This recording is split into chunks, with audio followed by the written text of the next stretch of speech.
लोभात सबसे बड़ी समस्या कि अगर कोई कन्या किसी के घर में जन्म लेती है, आप सभी से जो बात कहने जा रही हूँ बड़े ध्यान से सुनिए। भारत में जब भी किसी कन्या का जन्म होता है, बहुत से परिवार वाले रोने लगते हैं, कन्या का जन्म हुआ, हाय हम क्या करेंगे क्या करेंगे क्या करेंगे, क्योंकि दहेज की आग में दुल्हन को मेहंदी रचाना पड़ता है।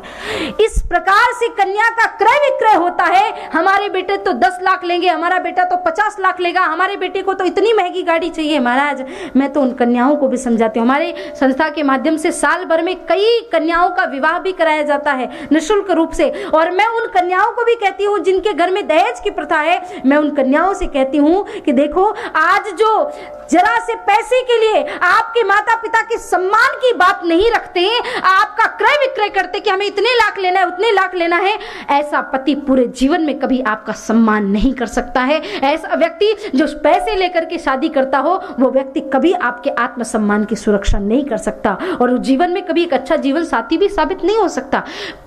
विवाह तो प्रेम का और आत्मा का विषय है, क्रय विक्रय का विषय नहीं है। और क्षमा करिएगा, आप जिस कंट्री में रह रहे हैं, यहाँ तो विवाह ऐसा है कि क्षणिक है। मैंने बहुत सारे लोगों को देखा, बड़ा दुख होता है देख करके कि आज विवाह हुआ, 2-4 महीने बाद जोड़ा टूट गया। अपने माँ बाप को देखिए, अपने दादा दादी को देखा है कभी? आपकी दादी बिल्कुल सुंदर रही होंगी, दादाजी एकदम काले रहे होंगे, फिर भी उनका जोड़ा आज भी सलामत है। दादी एकदम अनपढ़ रही होंगी, दादाजी खूब पढ़े लिखे रहे होंगे, फिर भी उनका जोड़ा सलामत है। आज तो शादी करने जाते हैं तो इंची टेप लेकर के जाते हैं, इंच बाई इंच नापते हैं कि मैं अगर 5 फुट 7 इंच का हूँ तो मुझे 6 की नहीं चाहिए।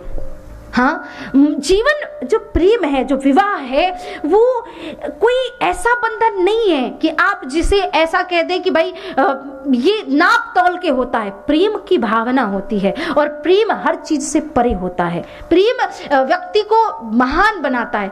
आज ब्रज की गोपियों में क्या था, लेकिन उन ब्रज की गोपियों ने ऐसा प्रेम किया भगवान से। इसीलिए किसी कवि ने कहा कि प्रेम परिचय को पहचान बना देता है, प्रेम वीराने में भी गुलिस्तान खिला देता है। मैं आप बीती कहती हूँ औरों की नहीं, प्रेम इंसान को भगवान बना देता है। प्रेम इंसान को भगवान बनाने का सामर्थ्य रखता है। बड़ा भाव है प्रेम, बड़ा भाव है उस भक्ति में जो व्रज की गोपियों ने किया। नारद जी महाराज कहते, मैं पृथ्वी में गया, तीर्थों में गया, आनंद नहीं आया, मैं गया संतों के पास, आनंद नहीं आया, गृहस्थियों के यहाँ तो और महाराज लड़ाई झगड़ा ही चलता रहा। फिर मैं वहां से निकल करके गया वृंदावन। बद्रिकाश्रम तो 2 लोग गए हैं, आप में से ये बताओ वृंदावन कौन कौन गया, जरा हाथ उठाओ। अरे वाह, क्या बात है। मतलब गुजरातियों को गुजराती खाना गुजरात में नहीं मिले तो वृंदावन ढूंढने चले गए ना। अरे ये तो मैं प्यार से हंसने के लिए कहती रहती हूँ, ऐसा मुंह लेकर के नहीं बैठना चाहिए ना, जैसे पति से झगड़ा करके हम कथा में ही आएंगे हो सीधे, इसलिए हंसते हंसाते रहना चाहिए। प्रेम से बोलो श्री राधे। और आप लोग तो बड़ा अच्छा हंसते, मैं तो दूसरी जगह की बात कर रही थी। Very good. नारद जी महाराज कहते हैं कि जब कहीं मन नहीं लगा तो मैं वृंदावन गया। वृंदावन भागवत महापुराण में लिखा है, वनम वृंदावनम नाम पुन्नादि नव कांचनम, पुन्नादि नव कांचनम। वृंदावन क्या है? कहा प्रेम की पिपास देख देख निज प्रेमियों को, प्रेम का समुद्र सीमा तोड़ के बहाया है। भावुक रसीले जन नाराज नहीं होंगे अब, कामना की पूर्ति हेतु कल्प तरु लगाया है। चिंता मणि जटित चारु चादर बिछाई है, भांति प्रतिभाति प्रतिभाति से सजाया है। भारत का भूषण तिलक तीनों लोक का, भक्तों के वास हेतु वृंदावन बनाया है। सारे तीर्थों के राजा है प्रयागराज। कुंभ लगा था, अभी आप लोग गए होंगे। प्रयागराज सारे तीर्थों के राजा है। तो एक बार क्या हुआ कि प्रयागराज तीर्थ अपना रिजाइन लेटर, अपना इस्तीफा लेकर के भगवान के पास गए कि मुझे राजा नहीं बनना।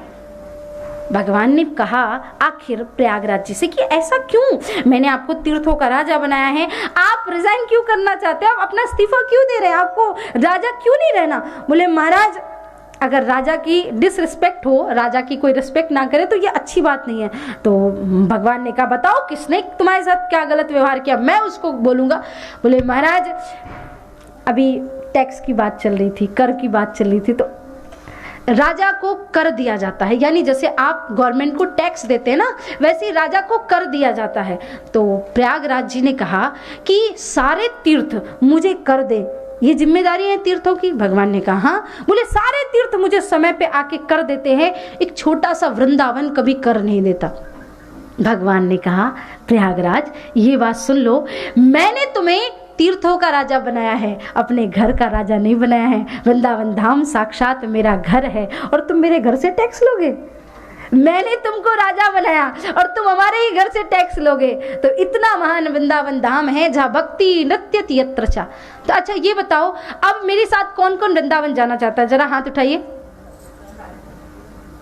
ये मत सोचना कि कल परसों मुझे ड्यूटी पे जाना है, जॉब पे जाना है, दुकान पे जाना है, ये वृंदावन लेके चले गए तो क्या होगा। मैं मानसिक रूप से अभी इसी वक्त वृंदावन जाने की बात कर रही हूँ। कौन कौन चलेगा मानसिक यात्रा? सभी चलेंगे वृंदावन? अच्छा देखो जी, वृंदावन जाना है तो टिकट लेके जाना होगा। हाँ ऐसे तो है नहीं। किसके टिकट से जाओगे आप? अपने टिकट से, मेरे टिकट से? आपके अपने, आपके अपने। अच्छा ठीक है चलो कोई नहीं, मेरे ओके, मेरे टिकट से चलते हैं। अब मेरे टिकट की भी कैटेगरी है, हाँ, इकोनॉमी है, फर्स्ट क्लास है, बिजनेस क्लास है। किस पे बैठ के जाना चाहोगे? Any class? नहीं नहीं, मैं आप सबको बिजनेस क्लास में लेके जाना चाहती हूँ, है ना।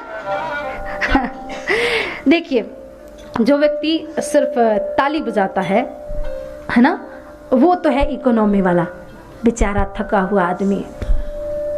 भगवान की कथा में आए, ठीक है लोग देख रहे ताली बजाना ही है सिर्फ, तो बजा देते। एक व्यक्ति जो उत्साह से ताली भी बजाता, हाथ ऊपर करके, और साथ में भजन भी गा रहा है, तो वो आदमी आ गया फर्स्ट क्लास की श्रेणी में। और जो एकदम अपग्रेड जिसको चाहिए विथ मील एंड एवरीथिंग, तो वो आदमी आता है जो नाचता रहता है, झूमता रहता है। आपको अगर अपग्रेडेड होकर के जाना है तो नाचते हुए, झूमते हुए, गाते हुए, और ऐसा लगना चाहिए। और विदाउट टिकट वालों का तो कोई काम ही नहीं है। आप यही रह जाएंगे। आप यहाँ जो आदमी ऐसे बैठा हुआ है ना देखते हुए, है ना, उसका कोई काम नहीं। तो आइए वृंदावन धाम की यात्रा करते हैं। जो व्यक्ति कथा में बैठ के ताली बजाता है भगवान की, नाचता है, गाता है, झूमता है, उसके शरीर से पाप निकल जाते हैं। ये भगवान की वाणी है, उसके शरीर से पाप निकल जाते हैं। नारद जी ने पूछा पाप कहाँ जाते? बोले जो कथा में बैठ के ताली नहीं बजाते उनके पास चले जाते हैं। अन्य क्षेत्रे कृतम पापम तीर्थ क्षेत्रे विनश्यति, तीर्थ क्षेत्रे कृतम पापम वज्रलेपो भविष्यति। कहीं और पाप करो तो लोग कहते गंगा जी में जाके डुबकी लगाएंगे, पाप दूर हो जाएंगे। कथा में बैठ के पाप करोगे तो दूर होने वाले नहीं है।